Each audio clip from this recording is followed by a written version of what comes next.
नमस्कार शेतकरी मित्रांनो, आज गुरुवार 29 जानेवारी 2026. सध्या संपूर्ण महाराष्ट्रातच नव्या तुरीला काय मिळत आहे बाजारभाव पहा मित्रांनो आपल्या चॅनलच्या माध्यमातून. मित्रांनो, पहिली बाजार समिती आहे अकोला. लाल तुरीला आवक आलेली आहे 2626 क्विंटलची. कमीत कमी दर मिळालेला आहे 6800 रुपये. सर्वसाधारण दर मिळाला 8455 रुपये, तर जास्तीचा दर मिळाला 8705 रुपये.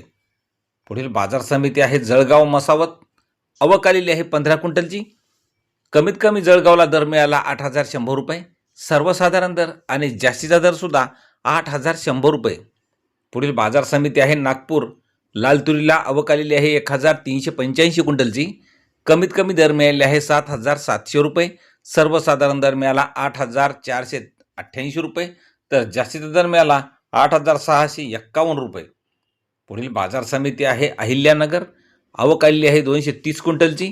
कमीत कमी दर मिळाले आहे 6800 रुपये. सर्वसाधारण दर मिळाला 7200 रुपये, तर जास्तीचा दर मिळाला 7600 रुपये. पुढील बाजार समिती आहे जळगाव. आवक आलेली आहे 14 क्विंटलची.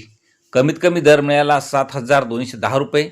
सर्वसाधारण दर आणि जास्तीचा दरसुद्धा 7210 रुपये.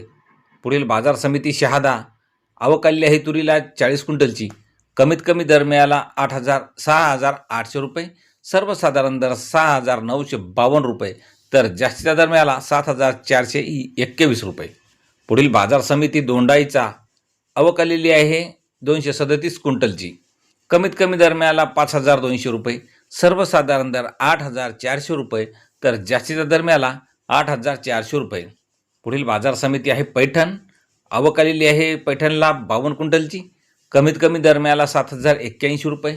सर्वसाधारण दर मिळाला 7600 रुपये, तर जास्तीचा दर मिळाला 7850 रुपये.